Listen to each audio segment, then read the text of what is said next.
పార్టీలు మారినటువంటి వ్యక్తులను ప్రశ్నిస్తే కేసులు పెడతా ఉన్నారు, అక్రమంగా బంధిస్తా ఉన్నారు, మమ్మల్ని ఇబ్బందులు పెడతా ఉన్నారు, పార్టీ మారినటువంటి వాళ్ళని మేము ప్రశ్నించొద్దా అని చెప్పేసి ఆయన అంటా ఉన్నాడు. ప్రశ్నించాలి కానీ నీకేం రైట్స్ ఉన్నాయి అంటున్నావు. నువ్వు ఏడవన్నావు మరి ఆ రోజు మీ నాన్న లోపల తీసుకున్న రోజు నువ్వు కూడా ఉన్నావు కదా, నువ్వు వర్కింగ్ ప్రెసిడెంట్వే కదా.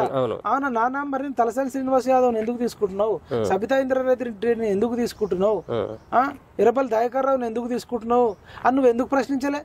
ఫస్ట్ టైం తీసుకున్నావు 2014లో గెలిచినప్పుడు, 2018లో గెలిచినప్పుడు మళ్ళీ తీసుకున్నావు. నీకు ఆల్రెడీ 88 ఇచ్చినాక కూడా నువ్వు తీసుకున్నావు. మరి నీకేం రైట్స్ ఉన్నాయి?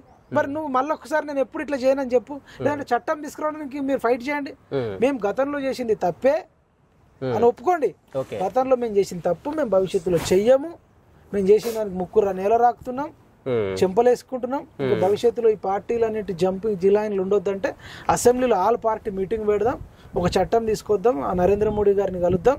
ఇంకా నుంచి ఇంకా ఎవడు ఏ పార్టీలో గెలిచినాడు ఆ పార్టీలో ఉండేటట్టు చేద్దామని అట్లా చేయండి. మరి మేము అందరం సపోర్ట్ చేస్తాం.